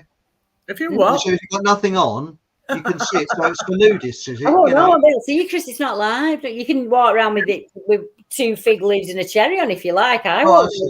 So you said, tune in on Saturday night if you've got nothing on. I thought, well, that's a bit kinky, isn't it? You know. So if you want to see Deb's kinky program show, you're on YouTube on Saturday night. 8 o'clock. 8 o'clock, you see. Come on, lady. You have all the raincoat brigade sitting on it. Whoa.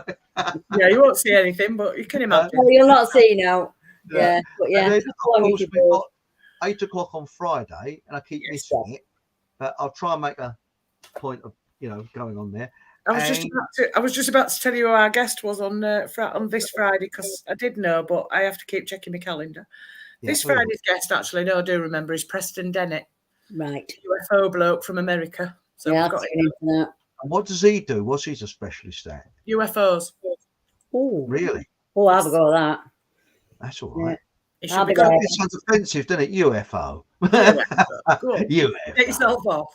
I've just done a podcast on kids who see UFOs. So I managed to find, I know we all know about the famous school ones, but I've managed to find other schools where kids and the teachers are seeing UFO craft. So that's what's on Saturday on mine. But don't you find it incredible that these UFOs fly for millions and millions of light years to land on Earth and meet a complete and utter raving nutcase? No, I'm only joking. Yeah, well. Yeah, I'm only joking. I got all the ufologists. That's me out. No, actually, I'm open-minded about UFOs after what John Hamer was saying, but it's an interesting subject because I was really into it at one time. And but I think they're actually here among us. Yeah. We don't know it. Yeah.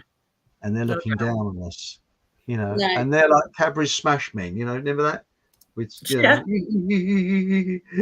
because you think about it, they're looking down on Earth and they're saying, these strange people, these Earthlings, Christmas, they get turkeys and stuff shove stuffing up their arse. Yeah. They've got problems. Definitely. But who would want to land here? But what do you think of, does he talk about Barnard Hill? It's 10 to 10. So anyway, we better zoom. Thank you very much for joining us. And remember, subscribe and put the old thumbs up. Yes. Even if you're watching this on BitChute, please do the same, because I've got the BitChute channel, which is shown down below here. No, it's not my crutch. It's just below here in the explanation thing. And you've got both Debs, their websites. You've got John Hamer's website. You've got my website. What else would you want? Oh, and buy bars of coffee. And if you want to buy Deb's coffee, thank you very much for everybody that's contributed like that. It's very, very kind of you. And it saves us playing the banjo outside the Tesco's, doesn't it? I can put my whistle away now. I mean, that's why you got your dog, do you have your dog on a bit of string? Can we borrow him so he can sort of look a bit sad, And remember, whatever happens, have a bloody good laugh. Make sure you do. Good night. Thank you, everybody. Night, See you everyone. next week. Bye. Good night.